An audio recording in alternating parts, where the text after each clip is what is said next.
होना चाहिए स्कूलों के आम होनी चाहिए है जबान जी जी और ये बड़ा जरूरी है जी।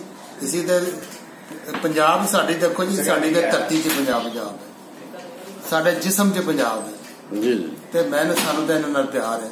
मेरे बच्चे सारे अली बाहर पढ़ते हैं, कोई अमरीका है, कैनेडा है, दुबई है इत्थे, लेकिन साडे सी पंजाबी असीं घरां च बोलने असीं पंजाबी आम करना। मैं ते अज तक मेरा रिकॉर्ड जे कि मैं अपनी जिंदगी कदी दूसरी जबान पंजाबी तो इलावा नहीं बोली, भावें मैं गवर्नर मिलिया या वजीर आज़म मिलिया, मैं पंजाबी तो इलावा कोई गल नहीं। तुसीं कदी आर नहीं महसूस की पंजाबी बोलने जेड़ा अजकल कॉम्पलैक्स है? मैं अक्सर आना जी वेखो लफज लोग हैलो माम, हैलो डैड, अगर यही लफज अगर पंजाबी दे होन ते मतलब बेबे लफज अगर पंजाबी दा अंग्रेजी जो है ते बड़े शौक नाल सी बोली हैलो बेबे। ते ये गल तुहाडा ख्याल दे विच मतलब कि अल्फाज कोई जबान वेखो जी वड्डी छोटी नहीं हुंदी, कोई चंगी बुरी नहीं हुंदी, ये तुहाडा अपना ख्याल है सिलसिला। तो जिहड़ा अपनी मां दा नहीं कर सकदा, मां धरती दा अपनी मां बोली दा, तो वो मेरे हाल किसी दिन तुसीं भी ये चीज़ नाल मेरे हाल एग्री करोगे कि ये सानू आर महसूस नहीं करनी चाहिए। ये पैगाम तुसीं दिओ अपने नौजवान नस्ल में।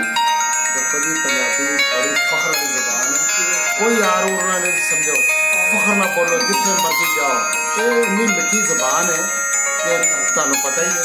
ये जो अपने घर च देखो ना, अब्बा जी, माँ जी, बेबे, भूआ, कैसे लपन है, भा, वीर, भैना, मटियारे, किस तरह देखो ना अपने मटियारा भी बड़ी जल्दी टुट जाते हो। चलो बहरहाल भी हर एक है औलाद आ ते बड़ी अच्छी गल्लां कीतियां जिन्ना ते उम्मीद आ कि इस किस्म के साडे सेवक जिहड़े ने वो मतलब कि करनगे पंजाब दी। पंजाब दी दरअसल तहरीक जिहड़ी है ये कोई पाकिस्तानी दी है, असीं पहला पाकिस्तान है, लेकिन असीं पंजाब हनीफ रहमान साहब पीपल पार्टी के बड़े बड़े दानश्वर सन, उन्होंने कहा सी, उन्होंने कहा अगर पंजाबी अपने आप नूं अग ही नहीं होएगी वो अपना तो नुकसान करनगे बल्कि पूरे पाकिस्तान का नुकसान करें।